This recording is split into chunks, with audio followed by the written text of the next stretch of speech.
ഭയങ്കര ഒരു നാടകീയതയല്ലേടേ? എന്തോന്നും നാടകീയത എന്ന് പറഞ്ഞ ഡ്രമാറ്റിക്. ഓ അങ്ങനെ അങ്ങനെ. നോ ട്രസ്പാസിങ്. നിങ്ങൾക്കത് ഫീൽ അടിക്കില്ല? ഭയങ്കര നാടകീയത. നിങ്ങൾക്കത് ഫീൽ അടിക്കില്ല? എനിക്ക് തോന്നണേയിരിക്കും. അമ്മോ ഇതായി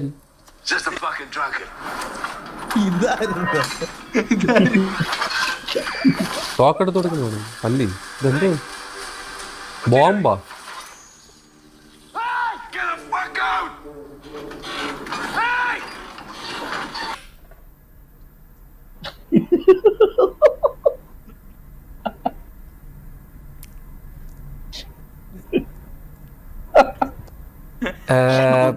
ഇതൊരു ഫാമിലി ചാനലാണ്. അറിയാണ്ട് എടുത്തൊന്നായെന്ന് തോന്നുന്നു കേട്ടോ അളിയ. എടാ ബോംബ് വെച്ചിട്ട് നിങ്ങൾക്ക് കാര്യം മനസ്സിലായല്ലോ അല്ലേ? അപ്പൊ ഇതൊന്നും മനസ്സിലായ ആ കാറിന്റെ അകത്ത് കിടന്നിട്ട് ഇത് കാണണോ? ഇനി അടിച്ചു കളയല്ലേ? എടേ അടിച്ചു കളഞ്ഞ എൻ്റെ ഒരു കൊച്ചു പിള്ളേർ ആരെങ്കിലും കാണുന്നുണ്ടെങ്കിൽ കാണിച്ചിട്ട് പോടേ. ഉള്ള കാര്യം ഞാൻ പറഞ്ഞേക്കാം. അടച്ചോ, ഇപ്പൊ നിർത്തിക്കോ. ഞാൻ നിർത്തി വെച്ചേക്കണം. കഴിഞ്ഞു പോ പോ പോ പോ പോ പോ പോ. പണ്ടെങ്കിലും ഈശ്വരാ സ്പൂഫ് പടം ഇത് ഇതെന്ത് പണ്ടാരോ? എന്തിനവസ്ഥ ഇത്! ഏറെക്കുറെ എന്റെ ലൈവ് ആയോണ്ട് എനിക്ക് അത്ര എക്സ്പ്രസ് ചെയ്യാനും പറ്റില്ല.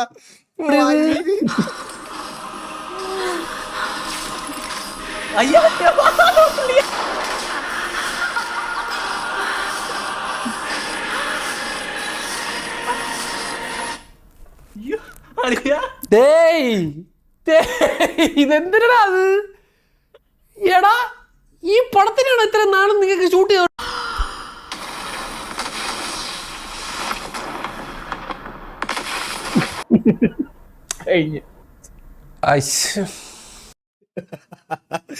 എന്തൊരവസ്ഥയല്ലേ ഇതൊക്കെ! എന്റെ അമ്മോ, റിയാക്ട് ചെയ്ത എല്ലാരും ഞാനിത് റിയാക്ട് ചെയ്യാം. ഇതെന്തൊരു പരിപാടി! ആണ്ടിനൊരിക്കലും ഇതൊക്കെ ഞാൻ കാണാൻ വരുന്നത്. അപ്പൊ ഇരുന്ന് റിയാക്ട് ചെയ്ത എല്ലാരും ഞാൻ റിയാക്ട് ചെയ്തോണ്ടിരിക്കുക. അടിച്ച അവരെയൊക്കെ ഇത് ഇനി നാളെ ഇത് കട്ട് ചെയ്ത് ബ്രൈറ്റ് ഫോക്സിന്റെ അവിടെ കൊണ്ടിടും. ഷസമിനെ റിയാക്ട് ചെയ്ത ഈഗിൾ, അതിനെ റിയാക്ട് ചെയ്ത ബ്രൈറ്റ് ഫോക്സ്, അത് തിരിച്ച് എന്റെ അടുത്ത് വരും. അതിന് ബ്രൈറ്റ് ഫോക്സ് പറഞ്ഞത് കേട്ടോന്ന് പറഞ്ഞു. അപ്പൊ ഇതൊരു റിയാക്ഷൻ ലൂപ്പായിട്ട് ഇങ്ങനെ അങ്ങ് പൊക്കോണ്ടിരിക്കും. എടാ ജനനായകന്റെ ട്രെയിലർ ഞാൻ കണ്ടു. ഞാൻ ട്രെയിലർ കണ്ടായിരുന്നു ഓൾറെഡി. ഞാൻ കുറച്ച് ദിവസം ലൈവ് ഇടാത്തപ്പോൾ എനിക്ക് എക്സൈറ്റ്മെന്റിൽ ഞാൻ അറിയാതെ ഓഫ്ലൈനിൽ ഇരുന്ന് കണ്ടുപോയി. ഞാൻ കണ്ട ഓൾറെഡി. എനിക്ക് നമ്മുടെ സ്ഥിരം വിജയ് സീക്വൻസ് പടം ആയിട്ടാണ് എനിക്ക് ഫീൽ ചെയ്തത്. എനിക്ക് അറിഞ്ഞുകൂടാ എങ്ങനെയായിരിക്കും. പക്ഷെ എന്തൊക്കെ ആണെങ്കിലും ഇത് പുള്ളിയുടെ ലാസ്റ്റ് പടമാണെങ്കിൽ എന്തായാലും തിയേറ്ററിൽ പോയി കാണും ഞാൻ. മനസ്സിലായി? അതിന് ഞാൻ ആരുടെ റിവ്യൂ നോക്കത്തില്ല. നമ്മൾ ഒരുപാട് ഫൈറ്റ് ചെയ്തിട്ടുണ്ട് കൊച്ചിയിലെ സൂര്യ ഫാൻസും വിജയ് ഫാൻസും എന്നൊക്കെ പറഞ്ഞിട്ട്. അതിന് എത്ര ഇതാണെങ്കിലും പുള്ളിയുടെ ആ ലാസ്റ്റ് പടമായിട്ടാണ് അത് അനൗൺസ് ചെയ്ത്. കൺഫേം ആയിട്ടുണ്ടോ എന്ന് എനിക്കറിയാം. കൺഫേം ആണ് ലാസ്റ്റ് പടമാണോ പുള്ളിയുടെ? എന്തായാലും അത് എന്തായാലും ഞാൻ പോയി തിയേറ്ററിൽ പോയി ഉറപ്പായിട്ടും കാണും. അതത്രേ ഉള്ളൂ.